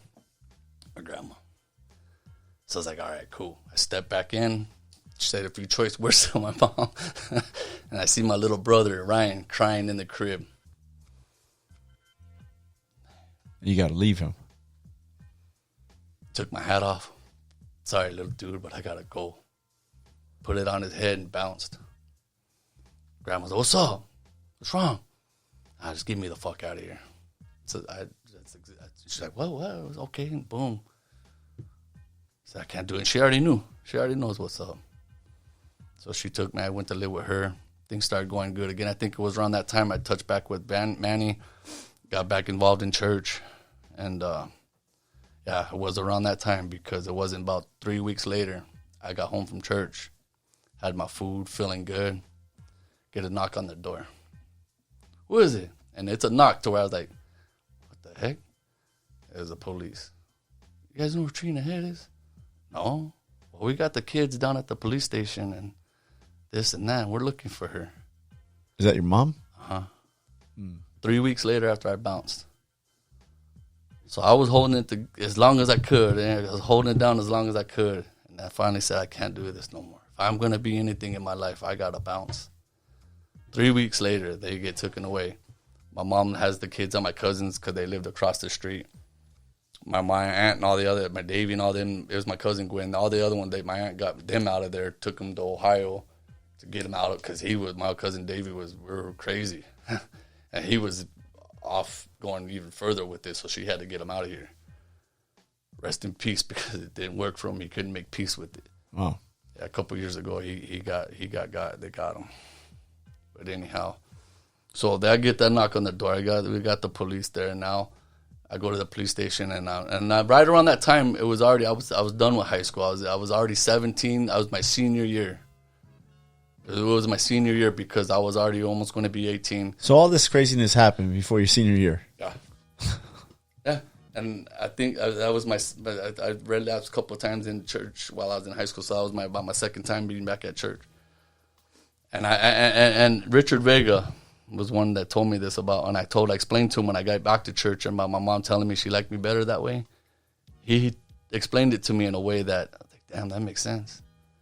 He said, the reason your mom told you that is because you were being the responsible one trying to hold it down, and you're making her look bad. Instead of her coming to her senses, we're like, damn, my son's holding it down, I got to step mine up too. Nah. Once I went back to that, she's like, oh, cool, now I don't look as bad. I love my moms. I've forgiven her, but we don't talk right now. And that's a whole story maybe we could touch on or round two or something, because I finally had to draw my line with her because she would push me to that point where, like... How long did it take to draw the line with your mom? Last year, 2 years ago at Laughlin. Barely. Because we tried, my sisters and I, they get taken away. I'm finishing high school. I didn't finish. I relapsed again. I'm partying. And I like I said, I'm a hustler. I knew where everything was at. I knew how to get it. And I'm always trying the street life, trying to get rich quick, trying to be about that life. And I was selling acid at school. I had my little tic-tac with the aluminum roller, and I'm trying to be somebody my senior year. And come close to graduation time, I'm on track. I'm doing my ROP and all this stuff, but I remember later with that, I'm going to make money. And I asked my grandma for the graduation money to get my cap and gown. Instead of getting my cap and gown, I went and bought half a sheet or a sheet of acid. Thought I was going to flip it and be whoop, whoop, whoop, but nah, it was just a big old party. So you weren't a good dope dealer? Hell no. You're getting high off your own supply. I was my number one customer. I was my number one customer, bro. I was not good at it. I'm too soft. Straight out, too soft. When it came time to enforce stuff, it was like, this is stupid. Like, you guys are supposed to be on an honor system. There ain't no honor system in that business. There's no such thing as easy money, Dave. I learned that. It's a life that you have to give up stuff. Let me ask you this, Shaun. What is the difference? A lot of people will ask you this. Why? Because you've come and gone a lot of times. Yeah. How old are you now? 44. 44 years old. So we're you're telling me your whole life story from. That was just high school. Yeah, that was just high school, right? but like you said, you've battled so many things between then and now. Yeah. You've come and gone in church. You've done good. You relapsed. What is different now than the other times? Well, because I'll be honest with you. Check this out. So I'm talking to Phil. Phil's a good friend of ours. I grew up with Phil my whole life. Yeah, right? Solid brother. So Phil says, "Hey, you need to get on the show." And I said, "Who?" He said, "Shaun." I go, "Shaun Head?" And he's like, "Yeah, man." I go, I'm gonna be honest. How's he doing? Oh yeah, of course. Right? And he goes, he's good. And I said, "Okay." And he goes, and I hesitated for a second. Of course. Right? Because of my track record. And I say, "Why don't you ask him, see what he says?" So he comes back a couple of days. Says, "Shaun's in." I said, "What did he say?" He says, "I was praying that I get to share my story. I've been wanting to write a book. And now they've asked me to be on the show. God answered my prayer." Yeah. So I said, "Okay, it's a confirmation for me. Let's have him on." But the question, the $1 million question is, and the crazy thing is, we love you anyways. Oh yeah. Right? Thank you. Yes. After all these years. You know, I never looked down on you. I knew you struggled. You didn't ever give up 1,000%, like give up and never come back, right? A lot of people do that. God had his hand upon you definitely, because you probably could have lost your life a few times there. Oh, yeah. With the ODing and everything, right? Everything, all kinds of stuff. But the thing for me is, and I think the story of the podcast is overcome. Yeah. That's the thing. Overcome whatever, any obstacle in your life, whether it's drugs, the way you're brought up, racism, whatever it may be. It could be sports, whatever it is, just the story of overcoming, of coming up, to make yourself better. At 44 years old, what is the difference now that has you on track? All right. We'll get to that. We'll fast forward through all from my senior year to, because a lot took place, and it was the same in and out. But there's some key things that I touched on that took place in that time that I want to gear back to, because in the midst of everything, I know without a shadow of a doubt God has called me. So now I'm running from that. Yeah. As I got older, now that I'm an adult, I'm running from that, because I don't want the responsibility to. I was just a lazy, passive person to where I just flat out just never really. I shared this with the brother one time, and Alfonso, he came to my pad one day, and I was on my way out to go score. I was going to go pick up one of the dudes, and we are going to go pick up, and he caught me. And I was on the backsliding state, and he said, "What's up, bro? What am I doing now?" So we sat there for a couple hours talking. And the one thing that I can tell him, and then I know without a shadow of a doubt why I kept falling back, was I went to church and I was gung-ho at church. I was involved, but back at home, I never applied it at home, other than I'm living it, but I'm not reading, praying, and investing in myself, taking responsibility for my own growth. I'm just that time staying. Yeah, from the time as a teenager, be in and out up until then. I'll go on my little spurts. I'll get my little moments where I'm in my word and I'm gun home on fire, but it just burned out. I was just living off an emotion, and that's what it was, bro. I was just a very emotional dude. My emotions were shot all over the place. I was to one extreme to the other. And that's when Pastor Phil told me, too, is just stop living extreme. Stop, just find that balance. And my best friend, even when I was getting high, why moderation, fool? I didn't know what the hell moderation was. We got it. Let's do it. We'll worry about tomorrow. We'll get more tomorrow. I was just all in. But it was a lot of this in and out, running to Kentucky and just trying to, and at that time, things were advancing in my life. I learned the trade. I learned tree trimming. a lot of good stuff happened. But I was trying, when my sisters got taken away, I was trying to keep them. I already turned 18 now. I want to get custody. So I'm going to school. I'm taking parenting classes. We have my little brother, and that's all they allowed because we lived in a little 30-foot trailer. We didn't have the room for everybody else. We had the heart to bring him in, but they wouldn't let it. System wouldn't let it. So we had him, and I'm a young kid still. I don't know what I'm doing. And he ended up almost dying with pneumonia because I had him out one night, and it was cold, and I thought I had him covered up good. And I'm going to visit Manuel Gutierrez because I'm just trying to find my way. And he ended up in the system.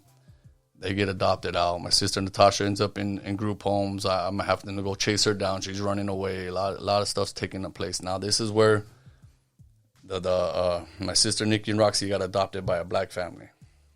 Okay, they would have took Natasha, but she was already older, acting crazy. So they get adopted over there in Fontana, and then they do good by them. They raise them up good, but they ended up liking that lifestyle and liking them boys. And which by all means, I'm all for it. Other than my sister Nikki's old man, and it was bad. Okay, there's a lot we can have a round two. We can get into all that because right now it's about. I went through all that stuff, dude, and I'm wrestling. Like Paul says, he wrestles with the spirit and the flesh. I know Christ. I'm in and out. I'm wrestling with this dude because there's a part of me that's still pulling on me like, you didn't do enough. You didn't prove yourself enough. You didn't show enough. Even though I got peoples already that can stay and vouch for me that, hey, nah, like, you're crazy. You did enough. And my own self, it's messing with me and pulling on me. So I try to go back to that. I try to prove myself, and I try to go all in, and I just throw myself to it like, this is it. But God says, you're stupid, man. And it was that last time, my last rendezvous, and we'll get to what made my change. My last rendezvous, I was out to tweaked out of my mind, dude. Tweaked out of my mind. I had the bag, everybody. I'm trying to be the dealer again, and I'm getting high, everybody. I'm doing my thing. And so, how old are you now? This was my 30s. Okay. It will fast forwarded all the way up into my 30s because it's been 11 years now since I've been solid staying. So back up 11 years, 7 years behind that, I went for on my good little run. Just whacked out of my head, dude. Now, mind you, I'm selling.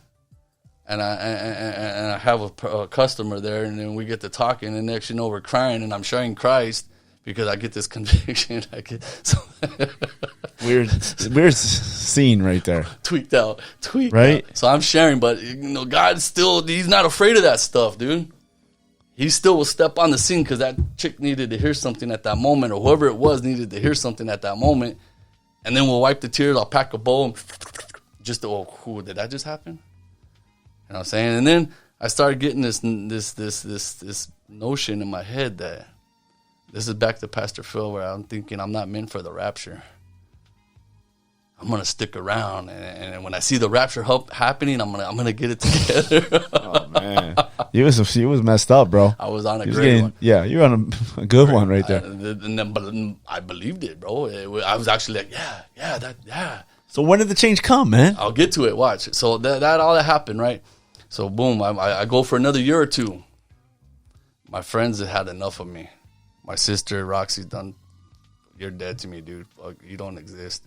I got busted again. That was the day Alfonso came to talk to me. I finally left. Ended up getting busted that night. Get out, call my sister. Why don't you come over here and let me help you, dude? Get it together. Nah, I'm cool. Well, fuck, you're dead to us then. Went for a couple more years, bro. It wasn't until people. Now, mind, I'm a $160. I'm about almost 200 now. So imagine me like at 130, 125, right? Skinny and lanky. I'm thinking it's all muscle. You look like Skeletor, fool. Bones.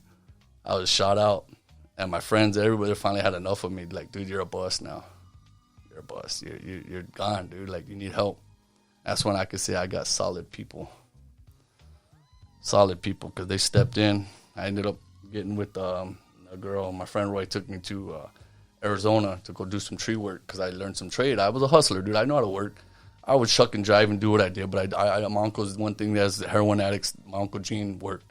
We would paint the little addresses on the curbs. You know what I mean? It was a little hustle, but it made money. And he wasn't about stealing. My Uncle Mike, on the other hand, that was a different story. That's why I learned that part of the trade. But I get together with this girl. And now I'm a Klingon, bro. I'm a Cancer, so I'm a lovey-dovey dude. She showed me attention, affection, and I thought, this is it. I'm gonna marry this girl. And she got 2 little boys, and we go for a good little minute. But I just wouldn't let the stuff go, man. I'm trying to figure out how I could still party and make this. Now, mind you, that's after I got over the trip of. I'm still on that trip of the rapture thing, but that's now no more on the front of my mind. Now it's like I'm gonna try to make it happen and change my life. Good. And I'm gonna marry this chick. You know, turned out to be a solid person. We still have love. We're still good, solid friends. Or I got that family. The brothers didn't want nothing to do with me, but then as things happen and I'm back where I'm at now, they've come and say, hey, man, what's up? Could you intervene? All kinds of crazy stuff took place when I was caught up here. People that stepped in my play, I was able to turn around. Now I'm able to help them. But the turning point, and we'll get to that because I don't know how long it's been. My watch don't work. I just use it for decoration. I can tell. We'll fast forward to this, and we'll have a round 2, bro. I'll be one of your second guests, man, because there's a lot. But what my turning point was, she and the 2 boys were at my sister's in the desert because they got fed up with me. They took my butt to the desert Hot Springs, DHS. Desert has Tweakerville, bro. You know, take a tweaker to Tweakerville. Oh, man. This is a matter of a couple days. I knew the connect. I was good. I mean, I'm finding stuff in the sink in the bathroom at the swimming pool. I said the Easter Bunny left me a present. I was king of the trailer park. I got my Joe Pesci modes, man. I took flight. My sister was off on it. We'll get to that real quick, and then I'll get to the turning point. I'm cleaning house because my sister's got all these fools around, and my niece is there, and I'm like, nah, Charlie, Uncle Sean's here now. Ran everybody out, one big fool, whatever. We had words a couple of days later after I'm warming up in the swimming pool, getting myself together because I'm a $130, $140, and he's about 2-something. My moment comes where I got the dude. So come on, let's go, man. Something rage kicked up. Now, like I said, I'm a very emotional dude, so now I'm Joe Pesci. Blah, blah, blah. Let's go, dude. He tells his friends to come help me. No, you started it with them. You go finish it. Well, give me a knife. Oh, you want to play knife games, fool? Oh, yeah? Go in the trailer, and I'm back to the trailers. Can't get away from the trailer. Get my mom's big old Rambo knife. Come on, let's step out here, man. Let's go. And at that given moment, I was ready to do, but he never came out. So anyhow, whatever, long story, I ended up handling all that, taking care of business. Now I'm king of the trailer park. And my friend, now it's safe. I can bring my girl, and the boys, and they're coming. And we're full on partying, but I'm trying to be sober, but yet she still wants it. So I go get it, we score, whatever, whatnot, and we're having beefs over that because she thinks I pinched her, I smoked some, and I didn't. And it was crazy. Much love, though. It wasn't until the night she's cooking, and my sister's there with some other dude that he stuck around because he was on the verge of getting his, but I never got to him yet. Something happened, and she has words, and she's on me. And mind you, my mom grew up getting the snot smacked out of her, so that my stilo was not. I didn't like to hit women. That was not my thing. I made certain things, certain points in my life that I said I would never do, I'd never be, because I don't want another kid, especially that I'm being with, or my child, seeing these things. So that night, something happened where she lighting me up. I'm like, get it. Yeah, get some. And then something happened where she either gut checked me one or something, where that switch flipped in my head, and I just gave her a quick little. And she's like, oh. She stopped. And I was like, yeah, that's right. Go cook those beans. But I didn't quite say it that way. I felt that, like, yeah, what's up? Then I looked past her. And then the shadow of the hallway, peeking out of that door, there's 2 little boys. So you did to those boys what you seen as a kid. That was when the light went on. That's when I seen, like, now mind you, this is just an ordinary chick neither. Her family's they're But the boys, that was you. That was enough for me. No, but that was you when you were little. Exactly. right? Exactly. So what you experience, you just dealt that back. I seen that, and that's when the light clicked, and I was like, damn, I just did what I said I'll never do. And then God reflected in that given quick little moment. You said those 7 years, God showed me you were already being that stupid. Walking in the room and I'm boo, boo, boo, boo, boo, boo. And what are you doing, Inspector? Oh, shoot. How'd you get in here? Stuff that's my head up. They're seeing, and I'm like, damn, I was that for a good minute. I'm done. That was my turning point. That's the turning point right there. When people say they hit rock bottom, I thought losing all my stuff time and again, losing the job and everything was rock bottom. That was my rock bottom. Every dignity, every bit that I had to stand as a man was ripped from me. And I was standing there. Okay, now what are you going to do, stupid? Because I've been in those positions before. Are you going to go full on with this and face the repercussions that come with this? Are you going to finally surrender and stop and come back? I said, I'm done.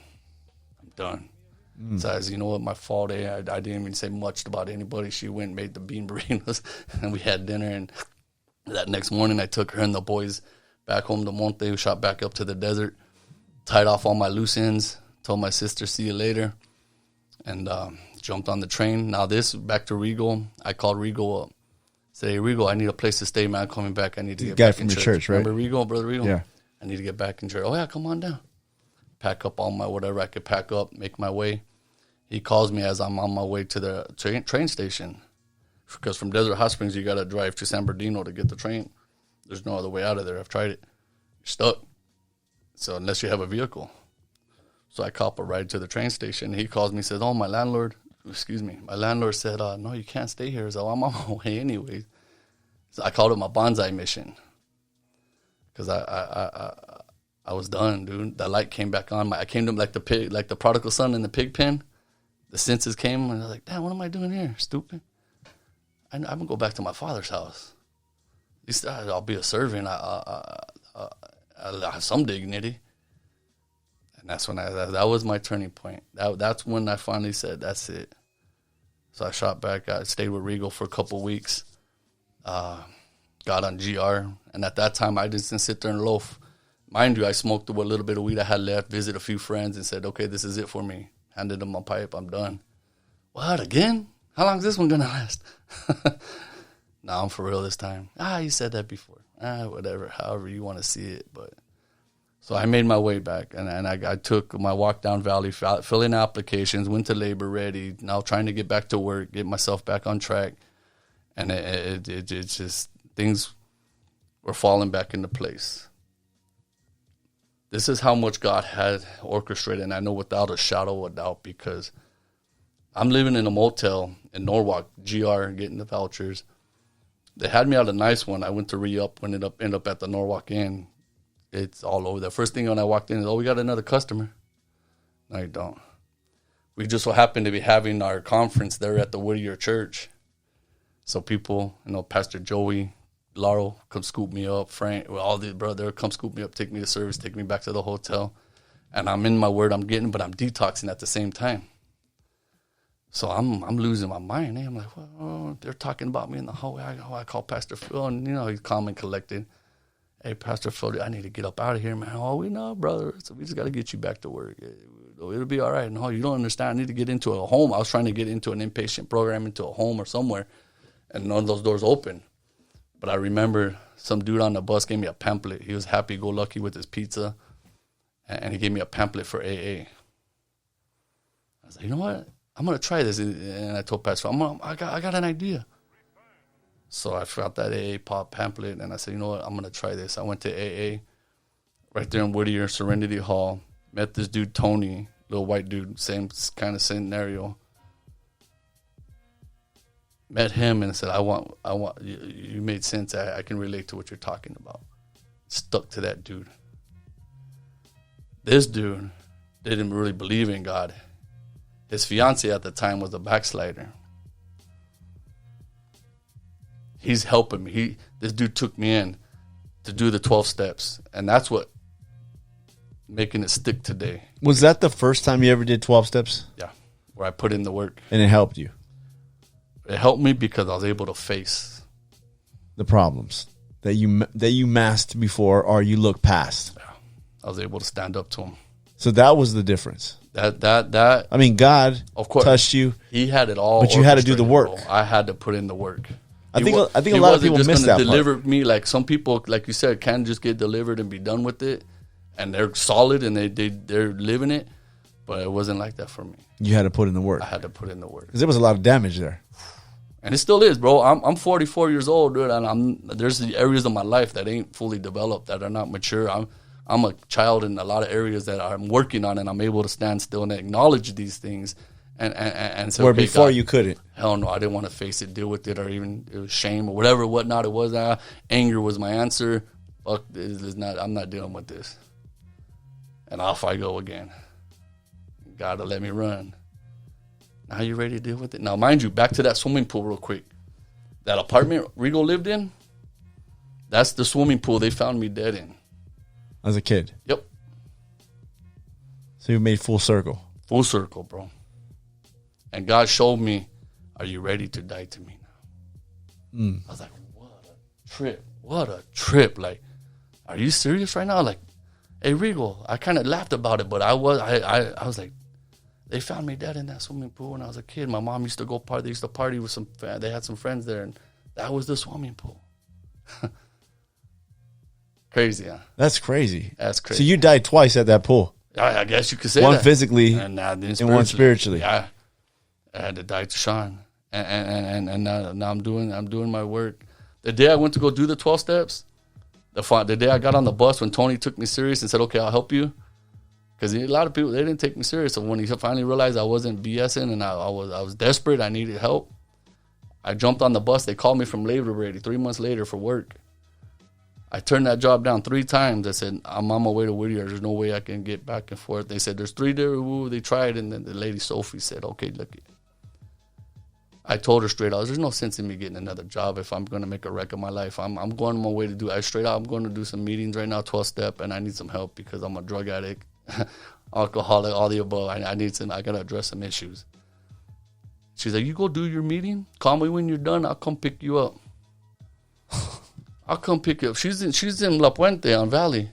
I'll come pick you up from there, take you to the job site, and it's up to you from that point on. The crazy thing about your story, Shaun, to me, is that people never gave up on you. Not even my people in the streets, man. That's why I cannot. There's, of but course, I'm there saying, was the like, shuck and jivers.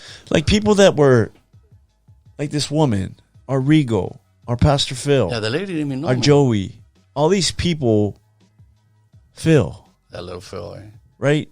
All these people, you probably let down a few times. A few times. Even this time back around, I had a little incident with Phil, and I apologize because my head was still whacked out. But all this stuff, and people still reached out to you. I think that's big because a lot of people take hurt from the church or hurt from people because they say, oh, they weren't there for me. But you can't say that because people have been there, helped you continuously, even when you probably let them down. I learned how selfish I was.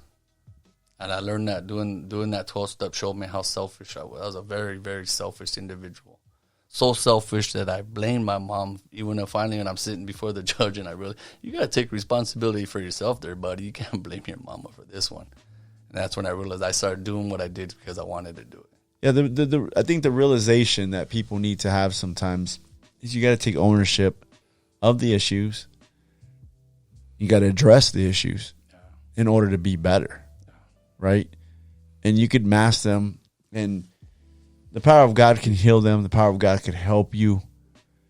But there is a lot of work behind, hey, man, yeah, life sucked. Yeah, I have issues. I have anger. I have rage. Or I'm mad the way my life turned out.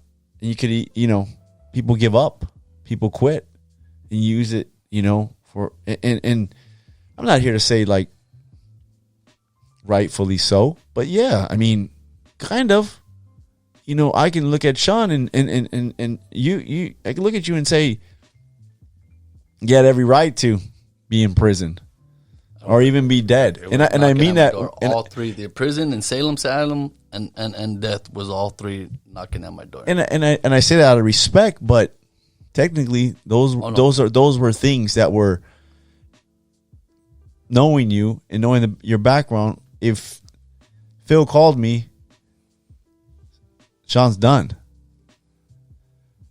I would say yeah, because you were so in and out battling all the time. Oh yeah, but believe me, people question. Yeah, I get it 100% because when you're about that life, you're either all in or all out, either which way. And even the last, God said He'll make your enemies your friends and all these things. Even the last person that I was getting from, and even he said, either make up your mind, dude. Either all in or all out, because we're good. He squashed. Because I cleared all my street stuff. One thing I learned and I knew, when I got back, I got Rosemary and Nyla, another great person in my life. My finances, as soon as I got back to work, I said, I'm going to have people coming to collect. I owe money. So I'm going to put this aside for that. First thing I got to take care of is that. And sure enough, it came. Oh, yeah, I got you. Hold on. Give me a minute. Hey, I need that. I need that. I'm going to come get it right now. Cool. Square. Hey, and that kept a good name for me. Even though they didn't know me in the streets of Monte, the crackhead Shaun or brother Shaun. But people know that, hey, don't push him. Crackhead or brother head. Yeah, but Shaun Head. either which way, don't push him to a limit because he's bound to break. All right, where's Shaun at now for everybody out there? I'm brother Shaun, dude. You brother I'm Shaun. standing solid. How many years now? It's been 11 years. 11 years. I have not touched anything over an ibuprofen 800. That's pretty heavy, though. I'm just kidding. 800. But it's still No, it's I know. I'm just teasing you, man. And believe me, you believe me, my little head already think too, like, yeah, he's right. But I learned that about Shaun. I know everything over an ibuprofen 800. I haven't touched. I think you have a great story, man. In the story of resilience, Yeah. the story of overcoming, the story. I think we all think that we arrive, but I think your story is a story of I haven't arrived. I have some time. I'm working my way there, and a lot of people would have given up, man. Oh, believe me, it pulls on me every day, David. I got to get up and wrestle this flesh because Shaun's a lazy dude, but then the other part of Shaun is about getting it done.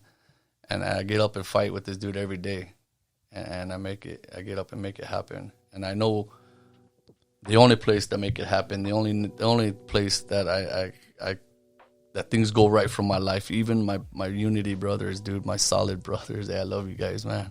And that's why I say when it comes down to it, I'm there for my brothers. Push come to shove. Every branch of the ministry has a chaplain. I'm there.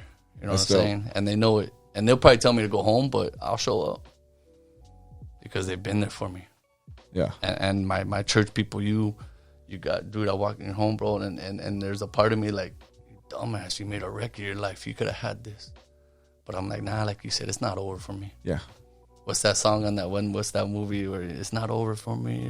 That one song, it's hard out here for a pimp. What's that song? What's that movie? Hustle and Flow. It ain't over for me. Hey, that's a good scene when they put that song. Oh no, together. that's a great movie.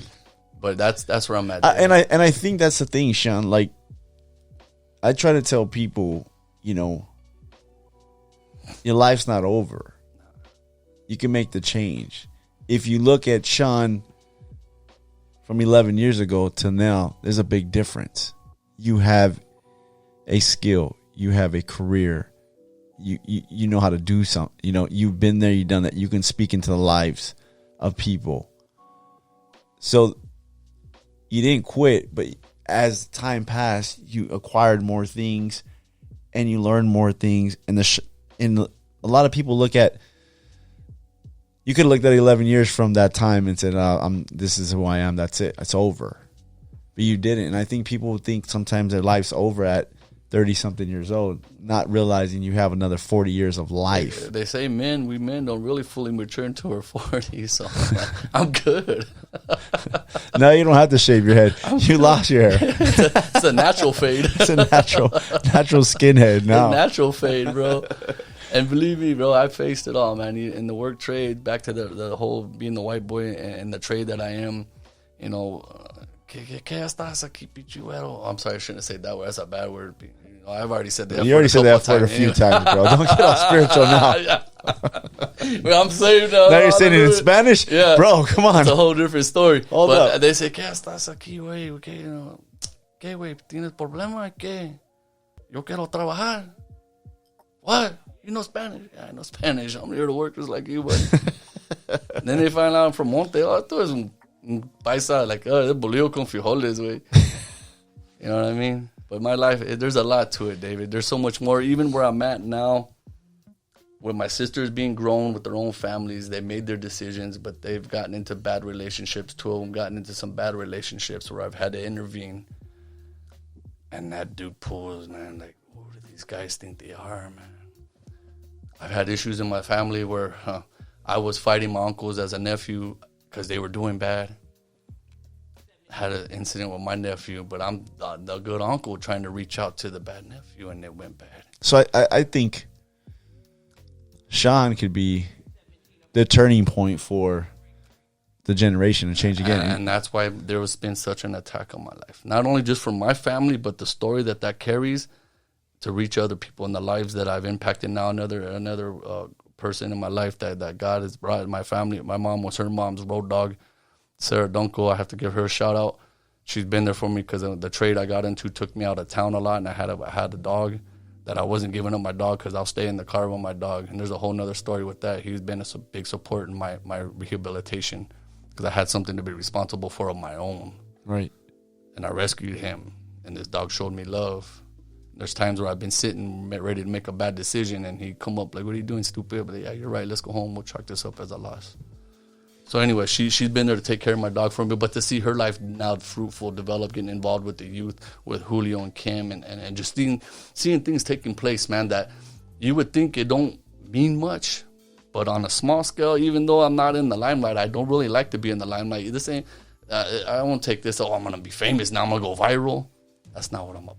I like to fly under the radar, be silent, but this the impact of life, man. Yeah, I think the impact of life, we'll never know till we arrive, right? Yeah. And when we arrive, I always feel like the Lord's going to say, well hey, done.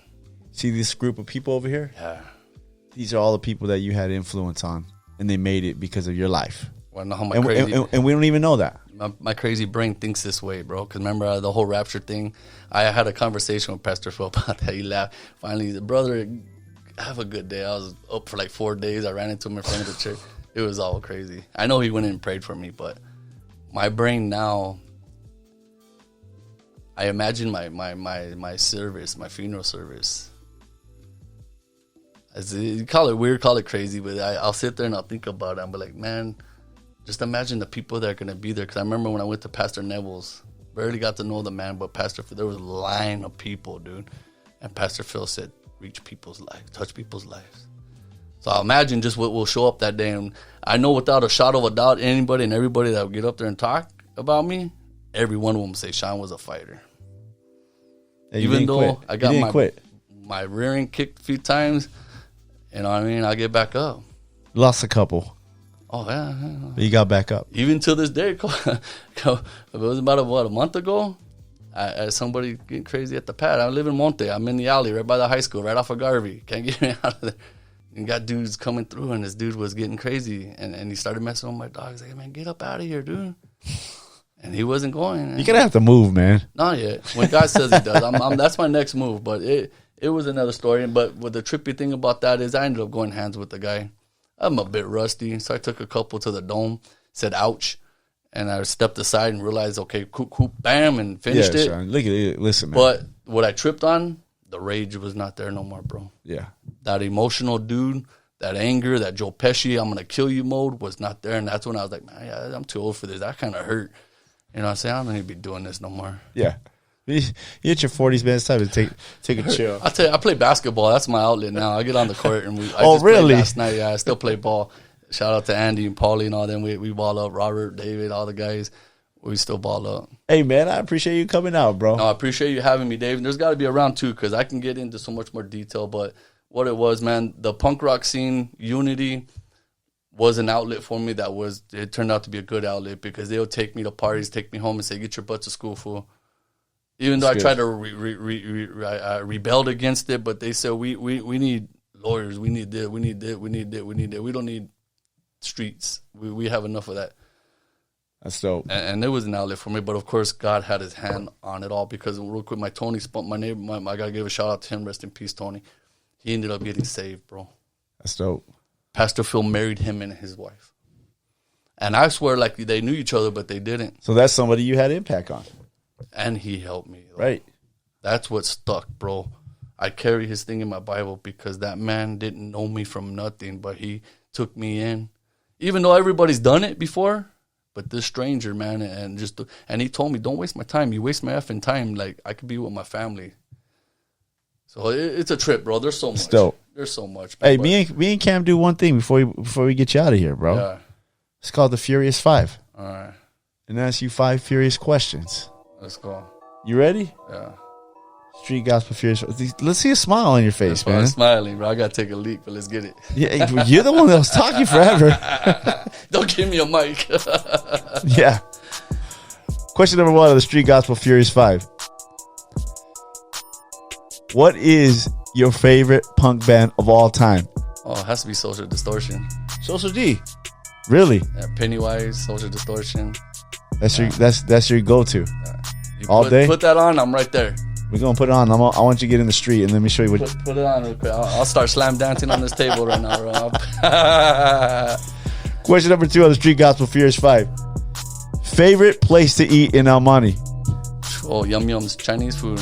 Yum Yum's Chinese food. Dude, I never ate there. That's the spot. It was ghetto. That's the spot. I ate at Big D, so that's really ghetto. I know the cook. Yeah, remember? He's at Art's Burgers now. He's a good brother of mine who actually God's brought something, and we're working things out right now too. I'm helping him with some stuff. Dope. Yeah. Question number 3 on the Street Gospel Furious 5. Where's Shaun gonna be in 5 years? I don't know. I'm gonna own a home, that's for sure. But wherever God puts me, some out there in Rancho Chocamonga, get up out of the ghetto. Finally moving out of the SGV. Yeah. But you never take the SGV out of you. Can't. It's right here, baby. It's for life. It's right here. My cousin asked me when I was in the home, what's up with that? Yeah, I can't take it from me. Question number 4 on the Street Gospel Furious 5. Do you still own a pair of Doc Martens? 3-hole. 3-hole. They're the cheaper pair, but they're not what they used to be. They don't last as long as they used to. They don't. They sold out. China owns them now. Code. Yeah. Code. You still own a bomber jacket? No, I lost my bomber jacket. Stupid me. I lost it. Pastor Phil gave me a nice green one, an authentic, real deal, and I lost it. I left it at work somewhere. Oh man. Yeah. Question number 5.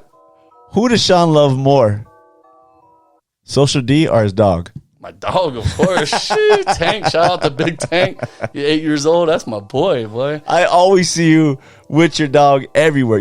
That's my road dog. You visited one of our friends, Nono, right? Yeah. In Tony up in North Dakota. North Dakota, right? And you took your dog. Yeah, he went on the family vacation this year. It was a 29-hour drive, but I made a point to drive because the dog was going. That's dope. The last few vacations we went on, I wasn't able to bring him. This time he was rolling. Dope, man. That's my boy. Hey, man, I appreciate you coming out, man. Dave, I appreciate you, man. 540, we go back a good minute. I miss it, but hey, we're here now. We're older and we're living life. I appreciate That's it, brother. I'm really happy for you, man. Yeah, Don't quit. You impact more people than you know, man. By just not giving up. Taking responsibility. That's the big point. Just, you know what? Just deal with it. Let's work through this. I think that was huge. Jesus Christ said he'll never leave us, never forsake us. And that's what he meant. He'll hold us through and walk us through this stuff. And I'm doing it now. Dope, man. Thanks for coming out, Thank man. you, Appreciate David. you. Appreciate you, man. Yo, that'll conclude this episode of the Street Gospel Podcast with Shaun Head from El Monte. Forgive me on the language on some of that, but I had to keep it raw. Now we're leaving the language in there, Yeah, bro. keep it in there. I'm gonna send it to Pastor Phil right now. Yeah, let Little Phil hear it because he said keep it real, and that's for you, Little Phil. We out. My brother right there.